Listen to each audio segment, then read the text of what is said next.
मैंने सोचा नहीं था मैं शेयर करूं, लेकिन अभी दिल में आ रहा है कि मुझे शेयर करना चाहिए। 14 दिसंबर को नाइट की फ्लाइट थी हमारी, यूएस की, जा रहे थे मैं और ज्योति।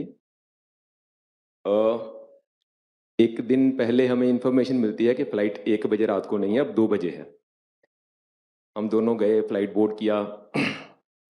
150 पे मुझे कुछ ऐसा हुआ और मैंने ज्योति को बोला, कुछ हो रहा है, एकदम से लेफ्ट साइड पे सेंसेशन है, सांस रुक गया। 1 मिनट में ये सब हुआ। और एक दिन पहले ही ज्योति ने मुझे बोला कि आप पास में सॉर्बिट्रेट रख लेना। जिंदगी में उसने मुझे कभी नहीं बोला, और पहले मेरे माइंड में आपने डाला कि सॉर्बिट्रेट साथ में रखनी है। वो मैंने अपने इस स्पेक्स कवर में रखी साथ में कि मेरे पास ही रहेगी। तो मुझे अच्छा भला हूँ, सब कुछ ठीक है, बिल्कुल नॉर्मल बात कर रहा हूँ, लेकिन 1 मिनट में ही कुछ ऐसा हुआ, लेस देन 1 मिनट। तो ज्योति साथ ही बैठी थी, तो मैंने ज्योति को बोला बस कुछ हो रहा है, और सॉर्बिट्रेट मैंने निकालते निकालते ऐसे पकड़ा, और उतनी देर में मुझे लगा कि मैं जा रहा हूँ, सांस मेरा बंद हो गया है, और मैंने उसको बाय बोला, बाय। और उसके बाद उसने मेरे मुंह में सॉर्बिट्रेट डाली, और मुझे नहीं पता 3 मिनट, 4 मिनट, 5 मिनट, कितनी देर के बाद मुझे होश आया, और मैंने तो उनको बाय बोल दिया, तो मैं तो चला गया।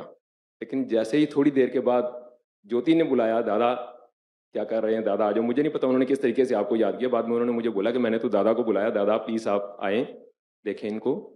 और कुछ देर के बाद मुझे होश आया, मैंने आंखें खोली, थोड़ा सा मतलब जस्ट ऐसे, तो मैंने बोला अच्छा अभी मैं दुनिया में ही हूँ, धरती पे। थैंक यू दादा।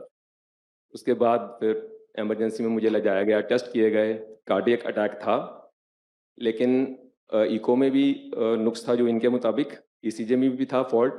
लेकिन जैसे ही एंजियोग्राफी की गई, सुबह सुबह उसी समय एयरपोर्ट से सीधा हम हॉस्पिटल गए, लेकिन एंजियोग्राफी में सारी की सारी आर्टरीज बिल्कुल क्लीन थी, बिल्कुल क्लियर था, कुछ भी नहीं था।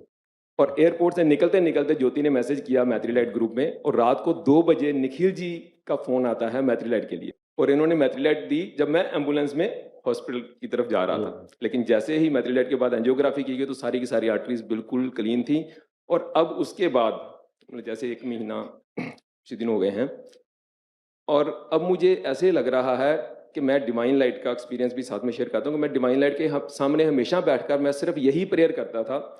जब मैं यंग था, 18-20 साल का, जब मेरी शादी हुई थी 27 ईयर्स की एज में, एक या फिर आप जैसा बॉडी जो मेरी है वो ऐसी बन जाए कि मेरा जो वेट है वो कम हो जाए, पेट मेरा अंदर चला जाए, यंग हो जाऊं, उस उतनी मेरे में एनर्जी आ जाए। जब मेरी शादी हुई थी, जब मैं 22-25 साल का था, तो लिटरली मैं सबको बता रहा हूँ, मतलब आज मैं वैसा ही फील कर रहा हूँ।